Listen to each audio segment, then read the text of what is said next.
Welcome back to Nocturnal Nightmares, your ultimate destination for the darkest and most chilling tales. Tonight, we are diving deep into a story that will send shivers down your spine and make you question every shadow in your room. So, dim the lights, get comfortable, and prepare yourself for a journey into the heart of terror. A couple of months ago, I found a diary written by a young girl, Florence Blackwell, who was a patient at the Kings Park Psychiatric Hospital on Long Island. Without telling the entirety of the story over again, there was one person who was instrumental in Florence's survival of inhumane treatment at the hospital, a nurse named Mary. After doing some digging, Mary Baker seemed to be who Florence was talking about in her diary, and while that is a semi-common name, I was able to do a little bit of digging into the local genealogies, and in working with local historians, it looks like Mary Baker was aged 20 in 1918 when Florence was first admitted to Kings Park. She was fresh out of nursing school, and still at an age where she should have been naive and optimistic about the world ahead of her. Mary Baker, however, at the age of 20, began killing juvenile patients at the Kings Park Psychiatric Center, as an angel of death. According to online sites and sources, an angel of death is a caregiver who abuses their power in such a way as to kill those they were charged with looking over. In the past few years, there have been a couple of cases in the news where nurses would assist in euthanizing elderly or terminally ill patients over and over again. If a nurse or doctor helped in the death of a patient more than once, they're officially classified as a serial killer in the eyes of the law, and due to their angelic profession, normally dedicated to saving lives, they're dubbed an angel of death, keeping the angelic moniker, but exposing them to what they really were doing. 20-year-old Mary Baker would steal away in the middle of the night and kill child patients of the psychiatric hospital who were next on the list for an experimental lobotomy. At this time, the pioneer of the modern lobotomy, Dr. Walter Freeman, was still in medical school, and therefore not even medically cleared to be performing these operations. The children recognized the pattern of Mary's visits, and knew every night to expect her presence, in her ghostly white nurse's uniform, sneaking among them looking for her next victim. Mary ultimately stole away into the night with Florence in tow. They were going to make a life for themselves elsewhere. Thanks to the internet, the story of Florence and Mary was able to spread farther than I had even imagined. I'm thankful that thousands of people were able to read and learn about Florence's life in the hospital, because if we don't learn from history, we're doomed to repeat it. Since the story spread so quickly, I received a message from another user named Ali. I won't expose any of her personal information other than that. Ali actually didn't live too far from me, in a county of New York just north of New York City. She said that she had read and sympathized with Florence's story, and was talking to a group of friends and family members, when her grandmother stopped and her face went ghostly white. She asked Ali to clarify those dates, and that hospital at least 3 times, and on the 3rd time, after asking if her grandmother was okay, her grandmother, Adrienne, told the following story. I've copied and pasted this exactly as Ali had transcribed the conversation for me. My mother had a younger brother growing up, and he was always so bright, she said. She said that he could solve any math problem in just a couple of seconds.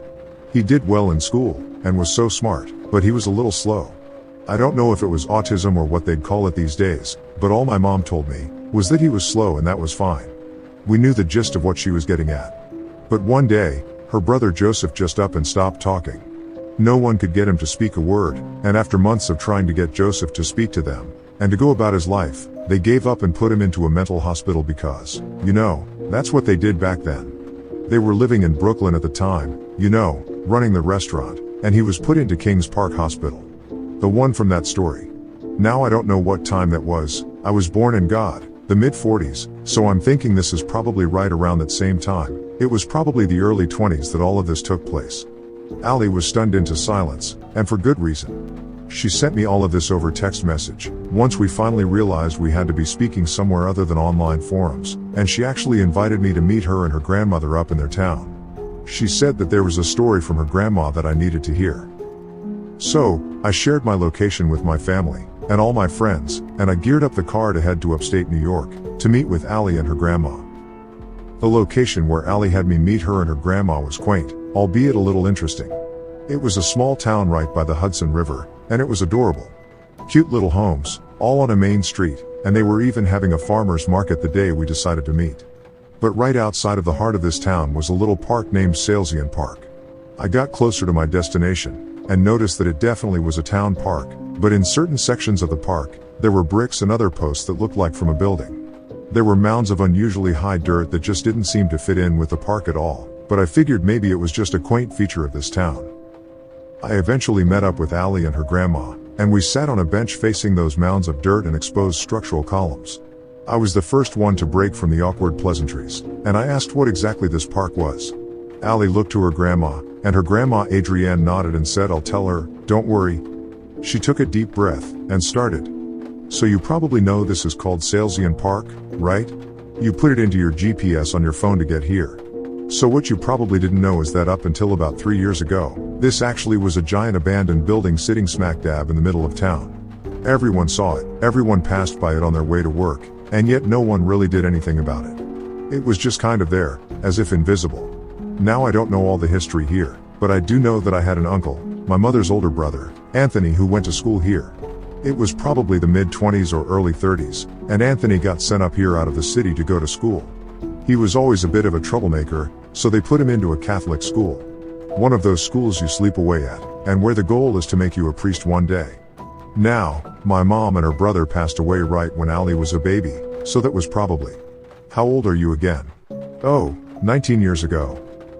Uncle Anthony passed away first, and gave something special to my mom. When she passed away, she gave it to me. I read through it once, but it never really meant anything to me, so I tucked it away in a drawer, as something to look at when I missed my mom. After Allie told me about your story and those people, something hit me as familiar. I pulled out the journal from my sock drawer, and I think your Mary worked at the Salesian school with my brother. I was speechless. If what Adrienne was saying was correct, this would be a couple of years after Mary and Florence had left Kings Park in the middle of the night. This would be absolutely the correct timeline for their escape.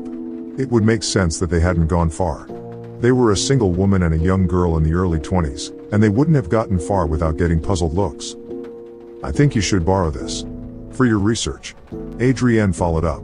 She had tears in her eyes, and I had goosebumps on my skin when she said her last sentence before excusing herself to the car. This story deserves to be told.